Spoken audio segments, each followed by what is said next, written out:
नमस्कार. मी हवामान अभ्यासक अनिलराज मुलगे, राहणार मुलगेमळा, बार्शी जिल्हा सोलापूर.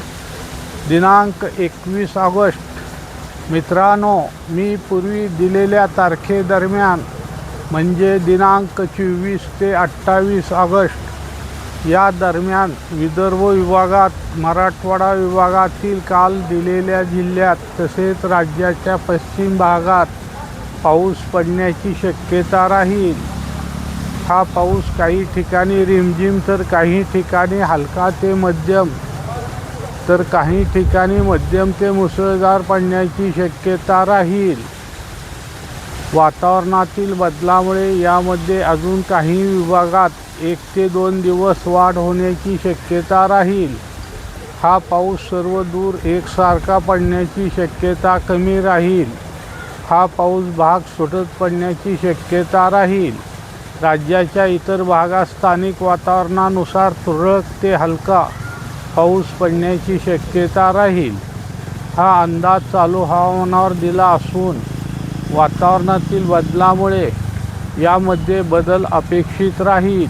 सदर पाऊस कोणत्या जिल्ह्यात कशा प्रकारे पडेल ते रोजच्या अंदाजात सांगितले जाईल.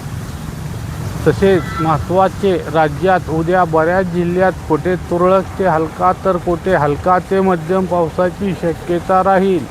सदर हा पाऊस भाग सुटत पडेल त्याबाबत उद्याच्या अंदाजात सांगितले जाईल. सदर हा पाऊस साधारण 20 ते 30 मिनिटे पडण्याची शक्यता राहील. तसेच आज राज्यात वारे वाहतील. वाऱ्याचा जोर अधूनमधून कमी जास्त होत राहील. तसेच आज अमरावती जिल्ह्याचा उत्तर पूर्व भाग तसेच वर्धा, नागपूर, भंडारा, गोंदिया, गडचिरोली या दिलेल्या जिल्ह्यात किंवा दिलेल्या भागात काही ठिकाणी मध्यम ते थोडा वेळ मुसळधार पावसाची शक्यता राहील. तसेच कोकणात बेळगाव जिल्ह्याचा पश्चिम भाग, पुणे, सातारा, कोल्हापूर यांच्या घाटमाथ्यावर, मुंबई विभागाच्या पूर्व उपनगरात तसेच नाशिक जिल्ह्याचा पूर्व भाग सोडून इतर भागात, नंदुरबार जिल्ह्याचा दक्षिण पश्चिम भाग, सांगली जिल्ह्याचा पूर्व भाग या दिलेल्या भागात काही ठिकाणी हलका ते मध्यम पावसाची शक्यता राहील.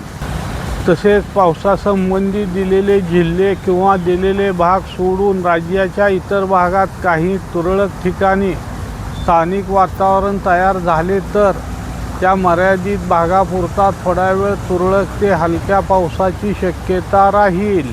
तसेच बार्शी तालुक्यात एखादे दुसरे ठिकाणी जर स्थानिक वातावरण तयार झाले तर त्या भागापुरता थोडा वेळ तुरळक ते हलक्या पावसाची शक्यता राहील, नाहीतर पावसाची शक्यता नाही.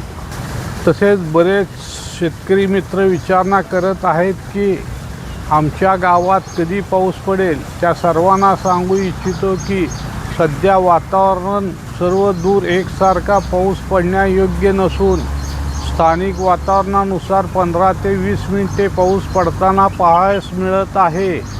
त्यामुळे अमुकच गावात पाऊस पडेल असे सांगणे सध्या तरी योग्य वाटत नाही. चांगल्या पावसासाठी बरेच दिवस वाट पाहावी लागेल. त्याबाबत मी 2025 साली सांगितले आहे की सप्टेंबर महिन्याच्या शेवटच्या आठवड्यात व ऑक्टोबर महिन्याचे पहिले 2 किंवा 3 आठवडे राज्यात भाग बदलत चांगल्या पावसाची शक्यता राहील असे त्यावेळेस सांगितलेले आहे. तसेच बरेच शेतकरी बंधू सांगत आहेत की पाऊस नसल्यामुळे पिके सुकू लागली आहेत. पावसासंबंधी आम्हाला माहिती द्यावी. पिके सुकू लागले आहेत हे ऐकून मला पण दुःख वाटते आहे, पण काय करणार, निसर्गापुढे कोणाचे काही चालत नाही. त्यामुळे मी आपणाला सन 2025मध्ये सतर्क केले होते व यावर्षी मे, जून या महिन्यात पण आपल्याला सतत सांगत होतो की ज्या भागात 80 ते 100 मिलीमीटर पाऊस पडेल व पुढे एखादे पाणी देण्याची सोय असेल अशा शेतकरी बंधूंनी पेरणी करावी. पण बरेच शेतकरी बंधूंनी याकडे दुर्लक्ष करून अल्प पावसावर पेरणी केली आहे. त्यामुळे ही परिस्थिती पाहायला मिळत आहे. त्याला आता नाविलाज आहे. मित्रांनो, मी उद्या व 24 ते 28 या तारखेदरम्यान पावसाची शक्यता दिलेली असून जर आपल्या भागात काही पिकाला जीवदान मिळण्यासारखा पाऊस पडला तर चांगले होईल। सदर माझा हा व्हिडिओ आवडल्यास त्यास लाईक करा, सबस्क्राईब करा व इतरांना शेअर करा। धन्यवाद।